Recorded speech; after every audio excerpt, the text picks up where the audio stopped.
Thinking of making your next car an electrified one?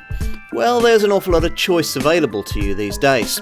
In this film, we'd like to briefly guide you through a few of your options: mild hybrid, full hybrid, plug-in PHEV hybrid, full EV, and hydrogen fuel cell. Whatever your preference, our sales team are expert in each area and can talk you through all the model options in each category so as to quickly find the perfect one for you and your budget. Let's start with the most affordable category of electrification these days, that for mild hybrids. Mild hybrid technology differs from full hybrid technology in that with a mild hybrid, the car is never running fully under electric power. A small battery secreted beneath the front or rear seats, powered by brake regeneration, merely helps out with energy provision and slightly boosts acceleration. That means the efficiency returns of a mild hybrid aren't nearly as good as a Prius-like full hybrid, but then mild hybrid models cost a lot less. Full hybrid tech is slightly different, the kind of thing pioneered by Toyota's Prius back at the turn of the century and perfected, primarily by Toyota and Lexus, in the decades since. The engines on offer in this category can't be plugged in for a degree of all-electric range, so they're sometimes called self-charging hybrids to differentiate them from the PHEV variety. Full hybrid tech uses a larger battery than would a mild hybrid engine, which allows the power plant to switch in and out of full electric mode in town traffic. But if you want to go any real distance on electrified power, yet retain the peace of mind that comes with the extended driving range you can currently only get from a conventional combustion petrol or diesel engine, then what you'll need is a PHEV plug-in hybrid.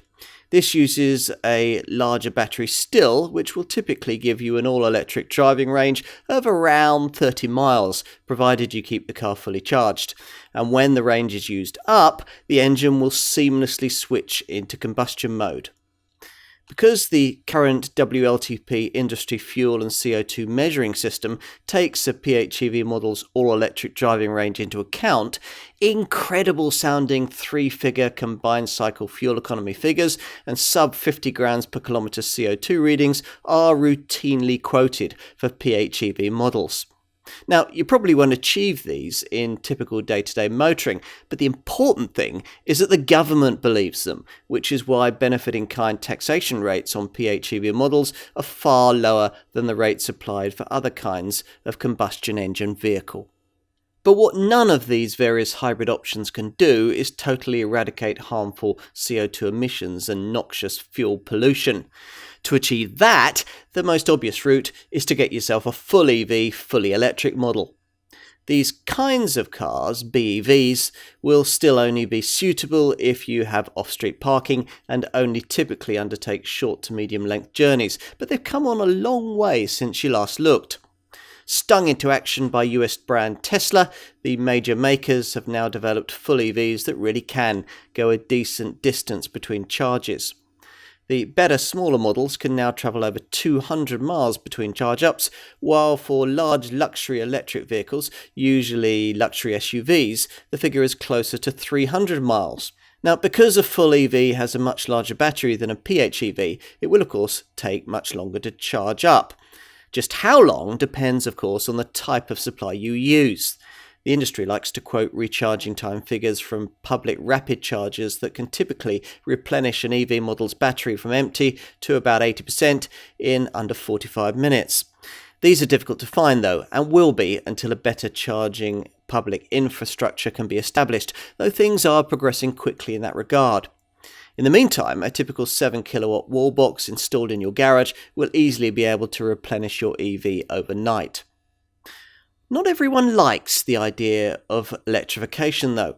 Some people's perspective is that combustion engines are intrinsically polluting and basically inefficient, and that any kind of plug-in EV merely moves the environmental pollution point from the vehicle to the power station that charges it. These are the people who will be most interested in the idea of hydrogen fuel cell power, which is predicted to be the next big thing after EVs. Fuel cell vehicles combine hydrogen and oxygen to produce electricity, which runs a motor. Since they're powered entirely by electricity, fuel cell vehicles are considered electric vehicles, EVs. But unlike other EVs, their range and refueling processes are comparable to conventional cars and vans. Converting hydrogen gas into electricity produces only water and heat as a byproduct, meaning fuel cell vehicles don't create any tailpipe pollution when they're driven. In fact, it's claimed that they actually clean the air around them as they drive. A hydrogen refill takes about the same amount of time as filling the tank of a conventional combustion engine petrol or diesel model, around 5 minutes. That's the good news. The bad news is that finding a hydrogen station to facilitate that process is likely to be a challenge. At the moment, there are only a handful of hydrogen filling stations in the UK, though there are plans to increase their number to 65 by the year 2025. There are currently only 2 hydrogen fuel cell models on the market, the Toyota Mirai and the Hyundai Nexo, but you can expect that to change as the refueling infrastructure improves. So, lots of choices then. The EV route that works best for you will depend on lots of factors. To name just a few things, your budget, your motoring preferences, whether you have off-street parking, the length of journeys you typically do, your environmental outlook on life, and so on. And the sheer multitude of choices now on offer can get confusing. Let us help guide you through it all.